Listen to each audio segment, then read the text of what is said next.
Welcome, ladies and gentlemen. I want to appreciate you so much because of your great support. Please consider subscribing to this channel. You like this video, you give your opinion at the comment section below, and don't forget to share this video. Ladies and gentlemen, I've been watching and listening to Mutanguni for about 3 days now.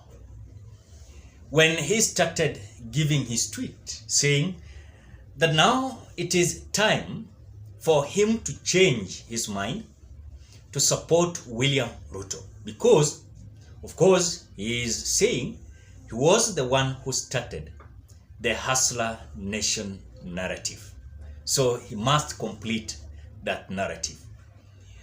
After that, yesterday I've watched an inclusive interview of Mutanguni.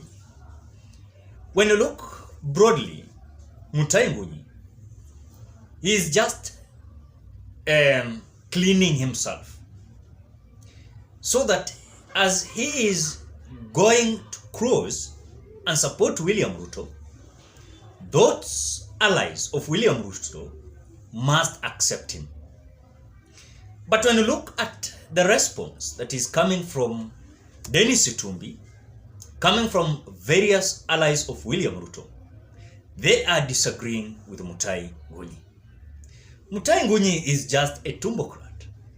When you came out selling an agenda of Raila Odinga, and you know what happened in between here, Mutanguni was afraid to come out continue selling the agenda of the Azimio, because you saw what happened, where if you disagree with the government, they hit your head, they ensure they silence you, and that is the criteria that the government of William Ruto has been doing. So when you look at people like Mutanguni, they're just coming out to sanctify themselves, or rather to clean themselves with their own words, because themselves, they were, of course, Mutanguni sold the narrative and ideologies of Azimio. So I want you to watch Mutanguni coming out to say such words, and then you will understand that Mutanguni is just crossing peacefully, and whatever he's just doing is to clean himself. As he is crossing over, let the Kenya Kwanza accept him. That is whatever he's doing. Because this narrative, oh, Wajakoya was funded, I don't know, maybe he was funded. But at this time, where people have already healed, they are on other courses. Now, Mutanguni is coming with other issues that we've forgotten long time ago. So watch the video of Mutanguni, then we continue. The talks will collapse, in my thinking. And they will collapse because there is nothing. You cannot discuss cost of living in a 10-man committee and ensure that it comes down. That's not a conversation to have in a situation of a committee of this nature. I think there are, because I'm a student of history, I'll take you to the 4-point agenda of Kofi Annan. Agenda number 1 was cessation of hostilities. That one they met, they agreed one morning, and hostilities ended. Agenda number 2, power sharing. You remember that, huh? And power sharing led to the National Accord and Reconciliation Act, NARA. That one took the longest time to negotiate. Once it was negotiated, Kofi Annan packed his bags and he left. And they sent a nondescript professor from Nigeria to come in and continue with the talks.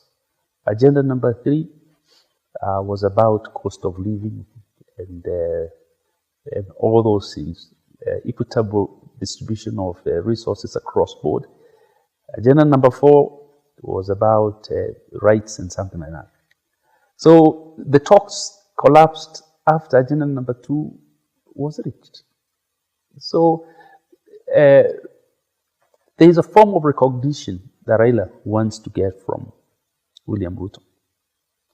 And I think that recognition has to do with a form of power sharing, not necessarily the one of Mwai Kibaki, but something that, of course, William Ruto has dug in his heels and will not do that.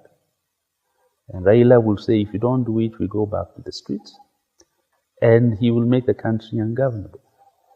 But the power sharing situation of Uhuru Kenyatta was actually the best of the models. The handshake doctrine, as he used to call it, that each time we fight, we must shake our hands and move on. Because all he did was to agree with Raila, let's keep the country going.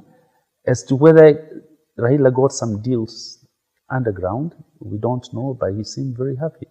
Whenever he traveled abroad, he was received on the tarmac of aircraft by the ambassadors all over the country. He was treated basically as the head of state. So Raila wants that kind of recognition of sorts because he has half the country. I believe in what we call consociational democracy. And consociational democracy is what is also known as a positive sum game. A positive sum game means that everybody takes something with them after a political duel. But what we have here is a Ferrari presidency with only two people driving in the Ferrari and everybody else salivating at it. What I have always advocated for is a Matatu presidency with everybody in it. And that's why I think that the BBI proposals were cowardly. And thank God it failed, because my thinking then was that we should have introduced formally the position of a prime minister and two deputies. So that then you end up accommodating up to 5 communities in one particular circuit or government. Now, that is whatever Mutanguni is coming out to say. And eventually, when you listen to him, and by the way, the ideas that now he is coming up with, remember, Mutanguni was part and parcel of Azimio. And even some consultation was from him.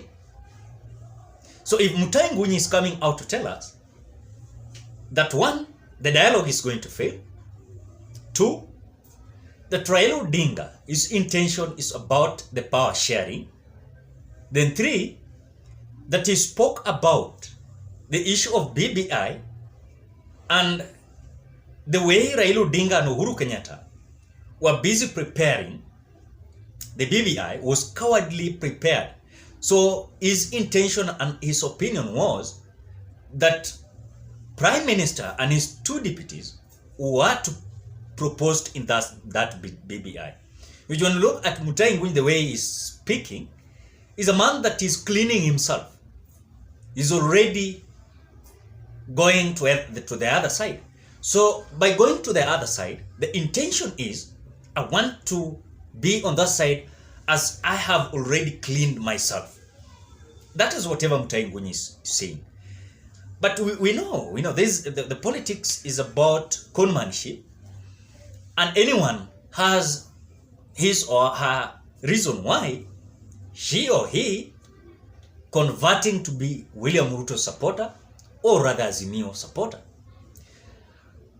But as the political game is continuing to arise, is that I was so interested on what Mutanguni is saying, that Raila Odinga is so intense, and also whatever is up to is just power sharing. And that is why he had a kind of, not really about power sharing with Uhuru Kenyatta, but something called handshake, where he had some deals under the ground that we never knew. But all in all, I think, to me, according to my opinion, Mutanguni is just someone that is revamping the pain that people passed through and they went through, as he is converting himself to be William Ruto's follower and supporters, or rather the blogger. I think Mutanguni should leave people to him. If he is converting himself to be William Ruto's supporters, let him be. There is no a crime there. So let his wacha kutapatapa hapa na pale. And even some of Kenya Kwanza brigades are coming out to disagree with Mutanguni, because he is So I think that is the scenario that Mutahi Ngunyi is. I don't know if he is in denial or is trying himself to force himself to the Kenya Kwanza for acceptance. Ladies and gentlemen, what are your thoughts? Drop your opinion on the comment section below. Otherwise, I want to appreciate you so much because of your support. Please consider subscribing to this channel. You like, you comment, and you share this video. Bye-bye.